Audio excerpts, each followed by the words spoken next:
Oke, Assalamualaikum warahmatullahi wabarakatuh. Selamat pagi teman-teman semua. Kelas Statistika Bisnis 1 dari K1 hingga K4. Di sini adalah video kita yang kedua, yaitu mencakup dari summary pertemuan 4 sampai 7, di mana di kelas kita sudah menyampaikan banyak hal, namun video ini berguna untuk men-summary ya. Jadi biar kalian nanti bisa ngulang-ngulang nonton terus video ini untuk bisa memahami lebih detail mengenai esensi dari pertemuan keempat dan ketujuh.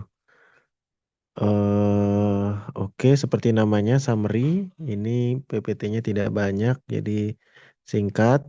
Nanti di sini saya akan ada juga video nanti dari para asdos, yaitu dari Mas Wafa, ada Mbak Adele, dan juga ada Mbak Nelly. Nanti kita akan berganti-gantian untuk menceritakan atau menjelaskan setiap slide hasil dari summary pertemuan keempat dan ketujuh. Oke, bisa dibantu next.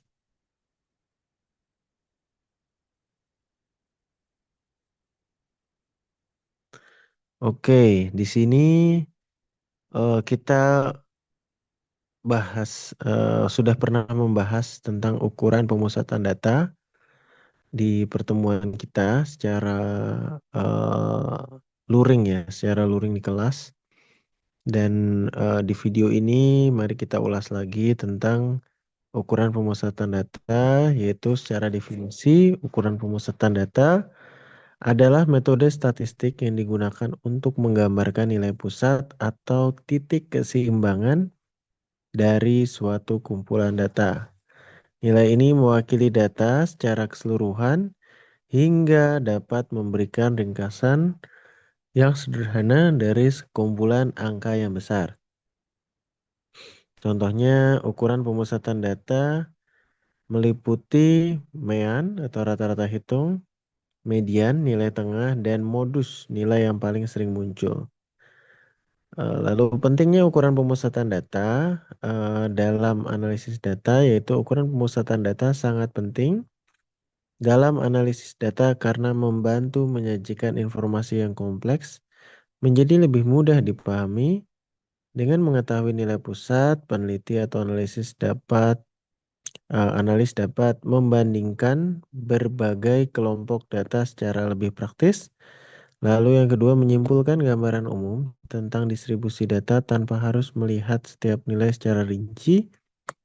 Selanjutnya, menjadi dasar dalam pengambilan keputusan, misalnya dalam bisnis ekonomi atau penelitian ilmiah. Next. Nah, selanjutnya ada nilai rata-rata atau MEAN. MEAN atau nilai rata-rata adalah salah satu ukuran pemusatan data yang diperoleh dengan membagi jumlah keseluruhan nilai dalam suatu himpunan data dengan banyaknya data tersebut. Ukuran ini digunakan untuk merepresentasikan titik keseimbangan numerik dari distribusi data sehingga dapat memberikan gambaran umum mengenai kecenderungan sentral suatu variabel. Ini rumusnya terlihat di layar kalian, di mana notasi mu merepresentasikan nilai rata-rata dari populasi. Lalu notasi N merupakan jumlah dari data populasi, sedangkan X merepresentasikan nilai tertentu, di mana sigma merupakan simbol atau notasi yang menunjukkan operasi aritmatika dalam bentuk penjumlahan. Sigma X berarti penjumlahan nilai X dari populasi. Next. Contoh kasus nilai rata-rata populasi yaitu jumlah pintu keluar tol Cipularang sebanyak 42 dengan jarak antara masing-masing pintu keluar dirangkum melalui tabel berikut. Nah, di sini terlihat ada deret angka di sini kita lihat ya. Di sini ditanyakan berapa nilai rata-rata dari jarak antar pintu keluar tol tersebut. Mari kita lihat next. Nah, di sini tadi data sebelumnya bisa kita lihat jumlah datanya itu ada 42. Lalu kita menjumlahkan seluruh datanya yaitu sigma X sama dengan semua data tadi ketika dijumlahkan hasilnya adalah 202. Dan lalu untuk mu-nya sigma X dibagi N. 202 dibagi 42 sama dengan 4,095. Jadi nilai rata-rata dari data tersebut adalah 4,095. 4,0895. Oke, next. Selanjutnya ada median. Median didefinisikan sebagai nilai tengah dari seluruh nilai atau fakta atau informasi yang tergabung dalam data. A set of data. Perhitungan nilai median hanya dapat dilakukan jika nilai atau fakta atau informasi yang tergabung dalam data atau a set of data tersebut diurutkan terlebih dahulu, dimulai dari nilai terendah hingga tertinggi. Formula yang digunakan untuk menghitung nilai median adalah sebagai berikut. Median sama dengan N plus 1 dibagi 2. Nah, di sini Levin, Stefan, and Zabat 2017 menyatakan bahwa nilai median dapat mengakomodir masalah nilai ekstrim atau outliers yang terdapat pada perhitungan rata-rata. Aturan lain yang patut diperhatikan dalam menghitung nilai median adalah sebagai berikut. Yaitu ada aturan 1, jika jumlah dari nilai atau fakta atau informasi yang tergabung dalam data adalah ganjil, maka nilai median merupakan nilai atau fakta atau informasi yang berada titik tengah antara nilai terendah dan tertinggi. Aturan 2, yaitu jika jumlah dari nilai fakta atau informasi yang tergabung dalam data adalah genap, maka nilai median merupakan rata-rata kedua nilai atau fokus atau fakta atau informasi yang berada di titik paling tengah. Next. Contoh kasus median. Di sini ada contoh data yang ganjil. Data nilai mahasiswa yaitu ada 85, 83, 90, 85, 87. Data setelah diurutkan ada 83, 85, 85, 87, dan 90. Mediannya yaitu N plus 1 bagi 2. Yaitu 5 tambah 1 bagi 2 sama dengan 3. Median ada di data ketiga yaitu tadi 83, 85, 85-nya di tengah, 87 dan 90. Terus kalau data yang genap seperti apa? Tadi di sini terlihat ada data usia mahasiswa yaitu 20, 22, 22, 20, 20, 21. Data setelah diurutkan yaitu ada 20, 20, lalu 20 lagi, 21, 22, 22. Mediannya adalah 20 tambah 21 dibagi 2, yaitu sama dengan 20,5. Next.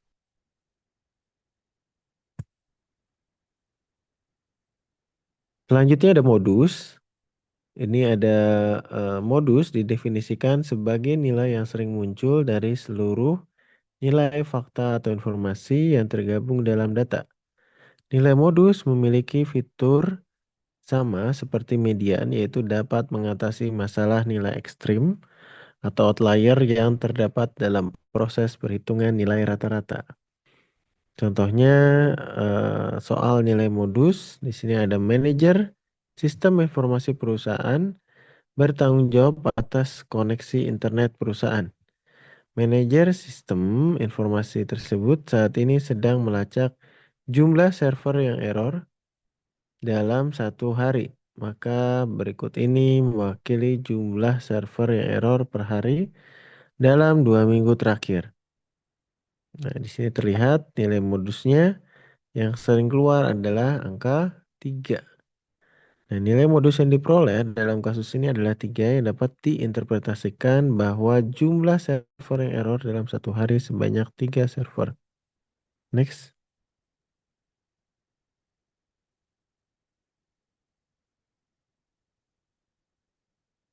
Oke, bisa di next lagi. Oke. Oke, berikut eh, sekian dari saya, yaitu untuk materi mengenai rata-rata, median, dan modus. Sudah selesai dari saya. Selanjutnya nanti akan dilanjutkan oleh Mas dan Mbak asisten dosen. Silahkan disimak untuk penjelasan berikutnya. Ya, selamat menyimak. Untuk selanjutnya yaitu pendahuluan ukuran letak data. Jadi, ukuran letak data itu adalah suatu nilai yang menunjukkan posisi atau peringkat tertentu dari suatu data dalam sebuah rangkaian data yang telah diurutkan. Untuk jenisnya itu ada tiga. Yang pertama kuartil, desil, dan juga persentil. Nah, yang membedakan dari tiga jenis ukuran letak data ini adalah kalau yang kuartil itu membagi menjadi 4 bagian yang sama, kalau desil itu menjadi 10 bagian yang sama, sedangkan persentil itu menjadi 100 bagian yang sama. Masuk ke materi pertama yaitu kuartil. Jadi untuk cara menghitungnya, yang pertama yaitu mengurutkan data dari nilai terkecil hingga terbesar, kemudian menentukan letak atau posisi dari masing-masing kuartil, dan yang terakhir itu mencari nilai kuartil berdasarkan posisinya. Untuk rumus letak kuartil yang data tunggal adalah sebagai berikut. Masuk ke contoh soal. Jadi ini masih ada sebuah data yang belum berurutan. Jadi langkah pertamanya teman-teman pasti harus mengurutkan data dari yang terkecil hingga ke terbesar. Nah, jangan lupa teman-teman menentukan juga N atau jumlah datanya. Langkah keduanya yaitu menentukan letak masing-masing kuartil. Yang pertama yaitu letak kuartil 1 bisa dicari dengan cara 1 × 9 + 1 dibagi 4 ketemu 2,5. Berlaku juga sampai letak kuartil 3. Nah, kemudian kalau udah, langkah ketiganya mencari nilai kuartil berdasarkan letaknya.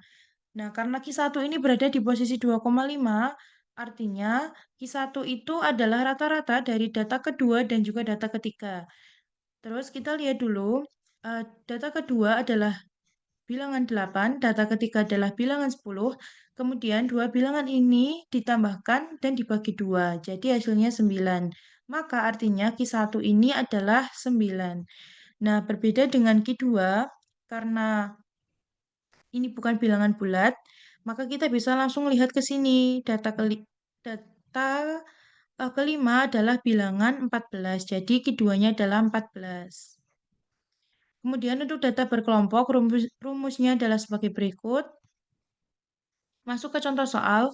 Jadi pertama itu ada menentukan letak Q1 dengan cara 1 × 40 dapat dari sini jumlah frekuensi kumulatif dibagi 4 sama dengan 10. Nah, kemudian menentukan kelas di mana frekuensi kumulatifnya itu lebih dari 10. Nah, ini udah kelihatan ya teman-teman ada di sini. Jadi, eh, kelas di mana frekuensi kumulatifnya lebih dari 10 adalah kelas 60 sampai 69. Kemudian menentukan tepi bawahnya dengan cara 60 dikurangi 0,5 ketemu 59,5.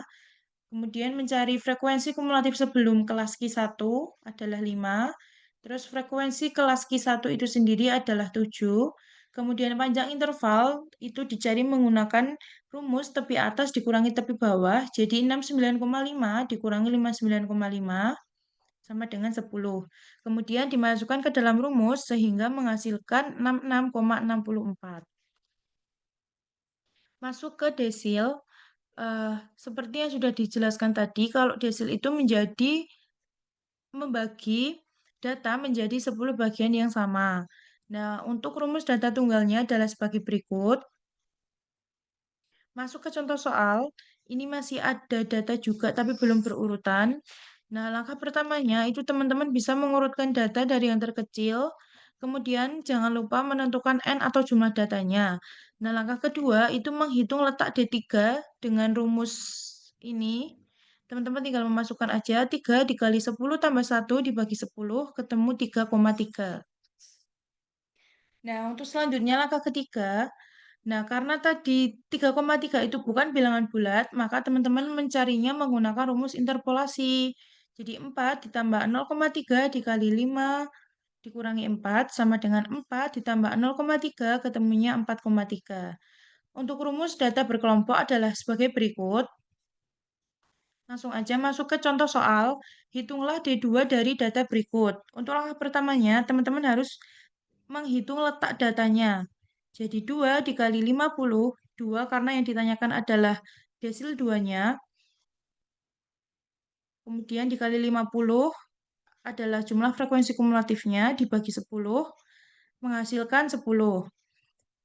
Nah, terus kalau udah langkah keduanya itu mencari interval data ke-10.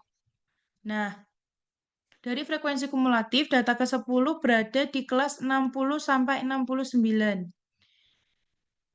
Nah, jadi di sini ya teman-teman. Kemudian kalau udah, langkah ketiganya itu mencari batas bawah. Jadi masih sama, caranya 60 dikurangi 0,5 sama dengan 59,5. Langkah keempat itu menentukan frekuensi kelas tersebut, yaitu 10. Ini ya teman-teman frekuensinya. Terus langkah kelima itu menentukan frekuensi kumulatif sebelum kelas yaitu 8. Terus panjang intervalnya masih sama yaitu caranya tepi atas dikurangi tepi bawah sama dengan 10. Kemudian masukkan ke dalam rumus dan ketemu hasilnya 61,5. Selanjutnya masuk ke persentil. Nah, kalau persentil ini kan membagi data menjadi 100 bagian yang sama besar. Kemudian untuk rumus data tunggalnya adalah sebagai berikut. Masuk ke contoh soal, masih sama, ini ada data yang belum berurutan, maka langkah pertamanya teman-teman harus mengurutkan data terlebih dahulu dan jangan lupa menentukan N atau jumlah datanya juga. Kemudian langkah keduanya itu menentukan letak datanya. Dengan cara 30 dikali 10 tambah 1 dibagi 100 sama dengan 3,3. Masukkan rumus interpolasi karena bilangannya tidak bulat sehingga ketemu hasilnya adalah 7,3. Kemudian untuk rumus data berkelompok adalah sebagai berikut.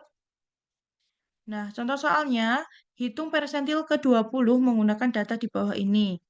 Langkah pertamanya itu menentukan jumlah data, jadi ada 50. Kemudian langkah keduanya, menentukan letak datanya menggunakan cara 20 dikali 50 dibagi 100, ketemunya 10. Langkah ketiganya itu data ke-10 berada di kelas 60 sampai 69. Nah, langkah keempatnya menentukan batas bawah, caranya masih sama, 60 dikurangi 0,5, ketemunya 59,5.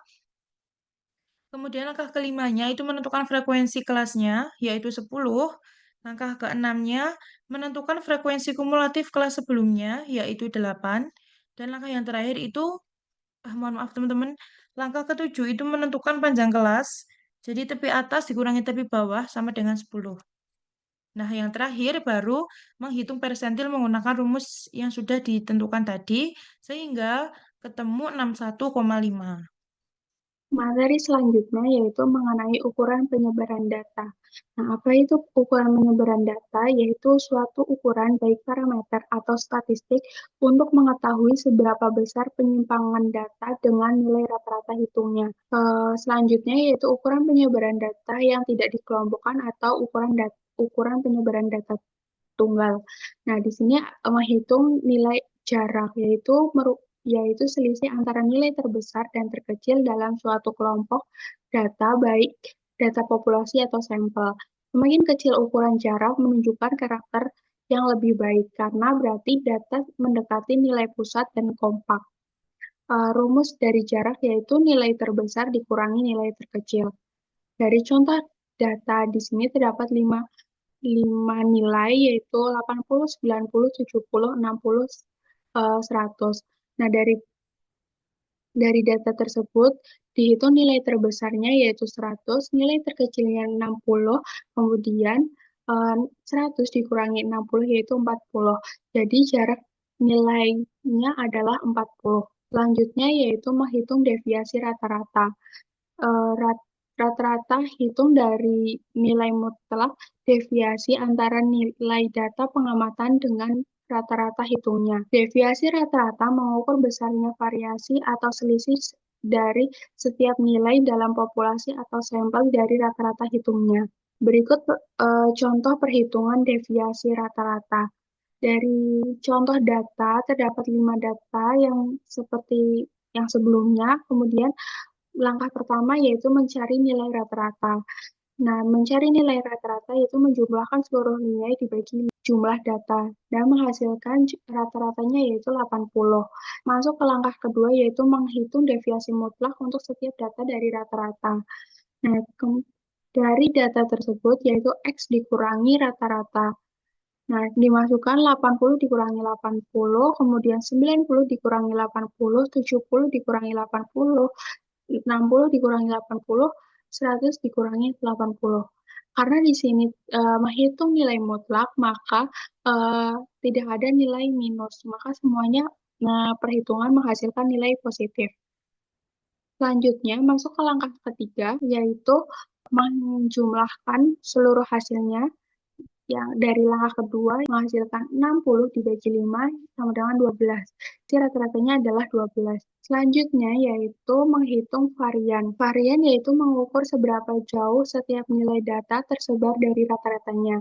Ya, ini adalah rata-rata kuadrat dari simpangan atau perbedaan setiap nilai data dari rata-rata. Varian itu ada dua, yaitu menghitung variansi populasi dan varian sampel. Perbedaan dua rumus ini adalah terdapat di pembaginya, yaitu jika populasi hanya dibagi N, namun jika sampel yaitu N dikurangi 1. Kemudian contoh perhitungan varian populasi. Langkah pertama yaitu mencari nilai rata-rata. Nah, menghasilkan nilai rata-ratanya yaitu 80. Kemudian dari nilai rata-rata tersebut, masuk ke langkah kedua yaitu X dikurangi rata-rata. X-nya yaitu nilai data yang dicontoh. Jadi 80 dikurangi 80, 90 kurangi 80, 70 kurangi 80, dan seterusnya. Karena di sini bukan mutlak, yaitu rumusnya itu di dalam kurung, jadi masih ada nilai negatif. Nah, dari hasil X dikurangi rata-rata, hasilnya itu dikuadratkan sesuai dengan rumus yang tersedia. Nah, dari hasil tersebut, dimasukkan ke langkah ketiga, yaitu dijumlahkan semua dibagi jumlah data. Jadi, menghasilkan 1000 dibagi 5, sama dengan 200. Jadi, varian populasinya adalah 200. Selanjutnya yaitu perhitungan standar deviasi. Nah, standar deviasi adalah akar kuadrat dari varian. Ini adalah ukuran penyebaran yang paling umum digunakan karena memiliki satuan yang sama dengan data aslinya, membuatnya mudah untuk diinterpretasikan. Nah, rumus standar deviasi itu ada dua, sama seperti varian, yaitu standar deviasi populasi dan standar deviasi sampel. Nah, rumus ini sebenarnya sama dengan perhitungan varian, namun rumusnya di akar. Selanjutnya yaitu perhitungan standar deviasi populasi. Nah, hasil perhitungan ini sama seperti perhitungan varian. Langkah ketiga yaitu perbedaannya di akar. Nah, menghasilkan 1000 dibagi 5, namun di akar kemudian menghasilkan akar 200. Nah, akar 200 ini sama dengan 14,142. Maka standar deviasi populasinya yaitu 14,142. Selanjutnya yaitu materi mengenai ukuran penyebaran data yang dikelompokkan. Terdapat perhitungan jarak atau rentang. Rentang untuk data berkelompok adalah selisih antara nilai tertinggi dan nilai terendah. Ada dua cara yang umum digunakan, tapi di sini menggunakan nilai tepi kelas, yaitu selisih antara tepi atas kelas tertinggi dan tepi bawah kelas terendah. Nah, rumusnya sama, yaitu jarak sama dengan nilai terbesar dikurangi nilai terkecil. Contoh perhitungannya, di sini ada nilai interval 50 sampai 99. Tepi atas kelas tertinggi, yaitu kelas tertingginya 90 sampai 99. Nah, dari 99 ini untuk kelas tertingginya harus ditambah 0,5, yaitu menghasilkan 99,5. Kemudian tipe bawah kelas terendah ada 50. Nah, dari 50 ini dikurangi 0,5 sama dengan 49,5. Tepi atas kelas tertinggi ini dikurangi tepi bawah kelas terendah, yaitu 99,5 dikurangi 49,5 sama dengan 50. Jadi jarak dari data yang disajikan yaitu 50. Kemudian menghitung deviasi rata-rata. Nah, di sini rumusnya yaitu seperti yang ditampilkan di PPT. Nah, untuk menghitung deviasi rata-rata perlu mencari nilai tengah dan rata-rata dari nilai interval yang tadi disajikan. Nah, dari nilai dan frekuensi ini mencari nilai tengahnya, yaitu dengan rumus batas kelas bawah ditambah batas kelas atas dibagi 2. Dari nilai tengah tersebut dikali dengan frekuensi. Dari hasil frekuensi dikali nilai tengah ini dijumlah menghasilkan 2.900. Dari penjumlahan ini, menghitung rata-ratanya menghasilkan 72,5. 72,5 ini sebagai acuan untuk menghitung deviasi rata-rata varian dan standar deviasi. Kemudian masuk ke perhitungan deviasi rata-rata. Di sini terdapat contoh data yang tadi sudah dihitung sebelumnya. Nah, langkah pertama yaitu menghitung nilai tengah dikurangi rata-rata dan frekuensi dikali hasil dari nilai tengah dikurangi rata-rata. Dari 72,5 yang sudah tadi dihitung di slide sebelumnya, dimasukkan ke rumus yaitu XI dikurangi rata-rata. Nah, XI-nya ini adalah nilai tengah dari setiap kelas. Jadi, 54,5 dikurangi 72,5 sama dengan 18. Dan seterusnya sampai kelas kelima yaitu 90 sampai 99 dengan nilai tengahnya 94,5 dikurangi 72,5 sama dengan 22. Dari hasil itu dikali dengan frekuensinya. Dari hasil perhitungan itu masuk ke langkah kedua, yaitu di jumlah semua. Masuk ke langkah ketiga, dari hasil 350 ini dibagi 40. 40 adalah jumlah frekuensinya, yaitu menghasilkan 8,5. Jadi hasil deviasi rata-ratanya adalah 8,5. Selanjutnya yaitu perhitungan varian untuk data berkelompok. Nah, sama seperti data tunggal yaitu ada varian untuk populasi dan varian untuk sampel. Nah, karena perhitungan varian dan standar deviasi itu sebenarnya sama, jadi menghitungnya bisa langsung sekaligus dengan rumus yang hanya beda di bagian akarnya saja. Nah, contohnya seperti ini, yaitu perhitungan varian dan standar deviasi. Langkah pertamanya itu menghitung kuadrat dari nilai tengah dikurangi rata-rata dan frekuensi dikali hasil dari nilai tengah dikurangi rata-rata. Nah, dari nilai rata-rata yang sudah dihitung di awal yang tadi menghasilkan 72,5, nah, maka dimasukkan ke rumus yaitu XI dikurangi rata-ratanya di akar 2. Nah, XI ini yaitu nilai tengah. Dan nilai tengah ini dikurangi rata-ratanya 72,5 menghasilkan minus 18 akar 2. Nah, dari hasil tersebut dikali dengan frekuensi. Di langkah ketiga yaitu menghasilkan 4.440. Nah, dari 4.440 ini dimasukkan ke rumus varian dan standar deviasi. Nah, kalau rumus varian itu langsung dibagi dengan N. Karena ini menghitung sampel, maka pembaginya yaitu N dikurangi 1. N-nya itu 40, dikurangi 1 menjadi 39. Maka 4.440 dibagi 39 menghasilkan 113,85. Nah, untuk hitung standar deviasi, maka eh, di, perlu di akar, yaitu akar 113,85 menghasilkan 10,67. Jadi, hasil variannya adalah 113,85 dan hasil standar deviasinya yaitu 10,67. Oke teman-teman, kali ini kita masuk ke bagian ukuran penyebaran data bagian 2 ya. Yang pertama ada skewness, yaitu eh, tingkat kemiringan suatu grafik. Nah, ini ada interpretasinya ya. Jika menceng ke kiri atau miring ke kiri itu terjadi jika skewness-nya atau ukuran kemencengannya negatif.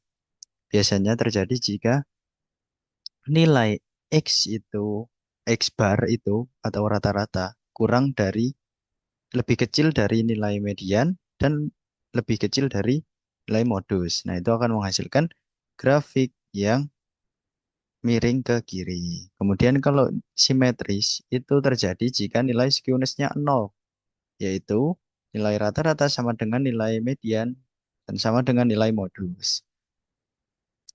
Nah, interpretasinya di sini ya, frekuensi nilai yang lebih besar dari nilai median atau rata-rata atau modus itu sama banyaknya dengan nilai yang kurang dari nilai median, rata-rata atau modus. Nah, kemudian yang terakhir yaitu miring ke kanan, yaitu jika skewness-nya positif atau saat modus itu lebih kecil dari median dan lebih kecil dari rata-rata. Nah, ini terjadi, ketika ini terjadi itu berarti frekuensi nilai yang lebih kecil dari rata-rata hitungannya lebih banyak dari frekuensi nilai yang lebih besar dari rata-rata itu. Oke, lanjut. Nah, ini ada rumusnya ya. Rumus skewness itu G1 atau skewness itu mu 3 atau momen ketiga dari rata-rata dibagi momen ketiga dari standar deviasi populasi. Ini untuk yang populasi atau dalam eh, bentuk perhitungannya ada di bawah ini ya teman-teman. Oke, kemudian untuk rumus skewness sampel ini juga nanti kita akan lihat saja di contoh soal. Nah, kemudian masuk ke kurtosis atau ukuran yang menunjukkan tingkat keruncingan atau ketajaman puncak suatu distribusi data dibandingkan dengan distribusi normal. Nah, ini kadang sering disalahartikan sebagai ukuran puncak ya, padahal ini adalah ukuran ketebalan ekor distribusi dari grafiknya. Kurtosis membandingkan seberapa banyak data yang terkonsentrasi di sekitar min dan di ekor dibandingkan dengan distribusi normal. Oke, nah ini ada tiga kondisi. Yang pertama adalah mesokurtik atau kurtosis normal, yaitu tingkat keruncingan sama dengan distribusi normal. Ini yang paling standar kalau nilai ekses kurtosisnya itu sama dengan 0. Kemudian leptokurtik atau high kurtosis itu jika nilai ekses kurtosis lebih besar dari 0. Berarti jika positif itu leptokurtik atau distribusinya lebih runcing daripada distribusi normal dan memiliki ekor yang lebih gemuk. Nah, interpretasinya data memiliki lebih banyak nilai yang sangat dekat dengan min. Jadi, grafiknya membuat puncaknya lebih tinggi dan lebih banyak nilai ekstrim di ekor distribusi. Ini menunjukkan risiko yang lebih tinggi untuk mendapatkan nilai yang jauh dari rata-rata. Yang terakhir ada platykurtik atau low kurtosis. Ya, ini yakni distribusinya lebih datar puncaknya daripada distribusi normal dan memiliki ekor yang lebih tipis. Ini terjadi ketika nilai ekses kurtosisnya itu kurang dari 0, ya. Artinya negatif ya. Interpretasinya, data lebih tersebar merata, tidak terkonsentrasi kuat di sekitar min, dan memiliki sedikit nilai ekstrim. Ini untuk gambarannya dari leptokurtik, mesokurtik, dan platykurtik. Kemudian di sini ada rumusnya, ya, rumus ekses kita pakainya yang ekses kurtosis, yaitu eh, MIU 4 atau momen keempat terhadap rata-rata. Kemudian dibagi momen keempat standar deviasi atau standar deviasi pangkat 4 dikurangi 3. Dalam bentuk perhitungannya seperti di bawahnya itu ya teman-teman. Kemudian ada rumus kurtosis sampel seperti ini. Nanti kita lihat di contoh soalnya.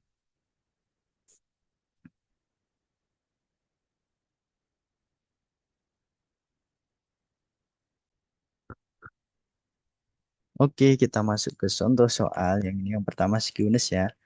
Dijelaskan bahwa ini adalah data populasi. Ada 5 data. Kemudian langkah pertama itu kita harus hitung rata-ratanya. Kalau pakai Excel kita pakai average ya. Average terus kita tinggal drag aja di sekitar ininya datanya. Oke, lanjut ke langkah kedua, kita menghitung deviasi serta momen kedua dan ketiganya. Yang pertama, eh, deviasi itu berasal dari nilai X-nya atau setiap datanya itu dikurangi dengan rata-rata. Nah, per, ini kan udah diurutkan datanya. Yang pertama ada nilai 22 atau ini ya. Kita masukin ke sini. Itu dikurangi dengan rata-rata. 22 kurangi 31 sama dengan -9. Dan seterusnya sampai sini. Sampai ke yang 40. Nah, kemudian kita cari momen keduanya. Dari sini, -9 ini kita kuadratkan. Jadi 81. Nah, ini kita kuadratkan ya. Sampai ke eh, data yang terakhir. Kemudian, kalau sudah momen keduanya sudah, kita cari momen ketiganya atau dipangkatkan 3.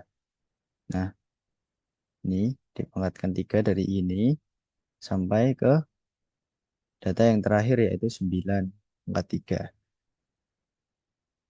Nah, ini ketika sudah ketemu momen kedua dan ketiganya nanti dijumlah di bawah. Oke, itu untuk langkah kedua. Kemudian ke langkah ketiga kita menghitung varians dan standar deviasi populasi.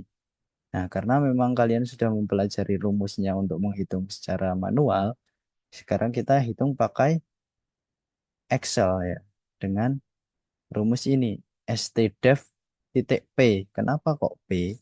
Karena di sini dijelaskan bahwa ini adalah data populasi. Jadi kita pakainya stdef P. Kalau eh, sampel nanti ada stdef S. Ini juga untuk varian kita menghitungnya pakai var P. Kemudian di drag datanya. Oke. Itu untuk standar deviasi dan varians. Kemudian langkah keempat itu kita menghitung momen ketiga terhadap rata-rata.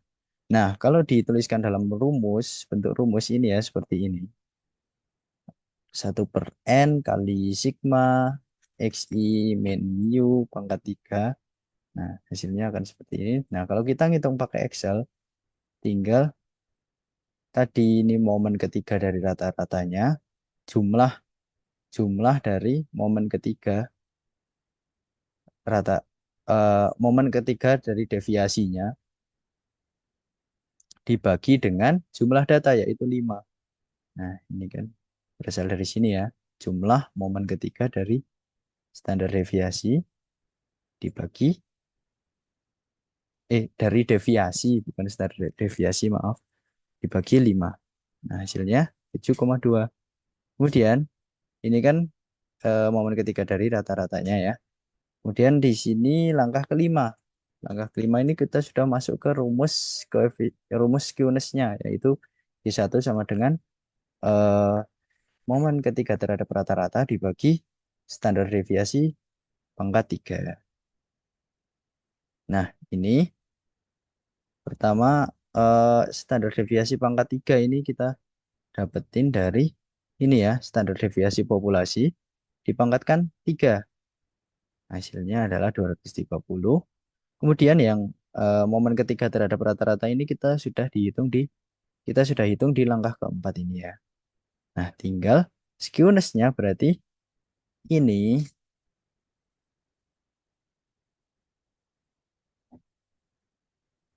skewness-nya berarti tinggal momen ketiga terhadap rata-rata dibagi dengan standar deviasi pangkat 3 ini yang udah kita hitung sebelumnya. Hasilnya 0,031 dan seterusnya. Kemudian interpretasinya di sini karena skewness-nya itu sangat mendekati 0 atau dan bernilai positif. Nah, itu berarti kita dapat menyimpulkan bahwa distribusi data ini hampir simetris dengan skewness-nya yang sedikit ke arah kanan karena positif ya. Kenapa kok hampir simetris? Karena mendekati 0. Dan kenapa kok ke arah kanan? Karena hasilnya bilangan positif. Data terdistribusi secara hampir simetris di sekitar rata-rata. Oke, itu untuk skewness. Kita masuk ke kurtosis. Nah, masih sama ya, datanya kita pakai yang tadi. Langkah pertama juga kita menghitung rata-rata pakai average. Kemudian untuk langkah keduanya ini sama juga seperti tadi, tapi kita hitung deviasinya sampai momen keempat atau pangkat keempat. Dan kalau sudah selesai, kita jumlahkan juga di sini. Oke. Kemudian langkah ketiga, kita hitung varians populasi dan momen keempat dari standar deviasi. Nah, ini kan variansnya kita pakai var P ya, sama seperti tadi. Kemudian di sini kenapa kok momen keempatnya itu varians dipangkatkan 2? Karena ini dari lambang ini ya, standar deviasi pangkat 4 itu kan sama dengan varians dipangkatkan 2 karena varians ini sendiri sudah standar deviasi yang dipangkatkan 2. Jadi ini sudah pangkat 2 dipangkatkan 2 lagi sama dengan pangkat 4. Nah, hasilnya ini ya. Ini perhitungannya dari varians yang kita kuadratkan lagi.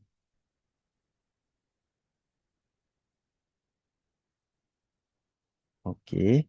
Kemudian langkah keempat, hitung momen keempat terhadap rata-rata.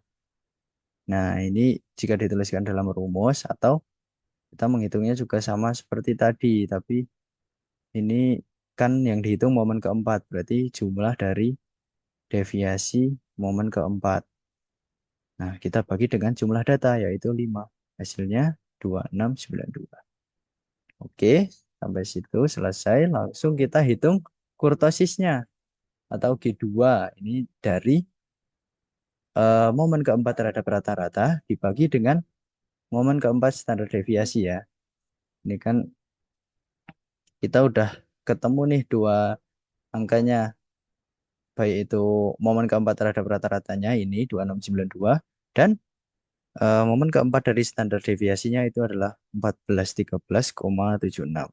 Kita tinggal masukin ke rumusnya saja. Ini terus dikurangi dengan 3. Hasilnya minus 1,095. Nah, nilai kurtosis sekitar minus 1,096. Ini karena tak bulatin ya teman-teman. Jadi kurtosis ini bernilai negatif. Jika kurtosis bernilai negatif itu berarti distribusi data bersifat platikurtik, yaitu memiliki puncak yang lebih rendah daripada distribusi normal. Nah, ini juga ada keterangannya di sini ya. Kalau ekses kurtosisnya itu lebih besar dari 0, itu leptokurtik. Jika ekses kurtosisnya sama dengan 0, itu mesokurtik. Dan jika ekses kurtosisnya lebih kecil dari 0 atau negatif, itu platikurtik. Nah, oke teman-teman, mungkin itu saja materi dari kami yang dapat kami sampaikan. Kurang lebihnya mohon maaf. Wassalamualaikum warahmatullahi wabarakatuh.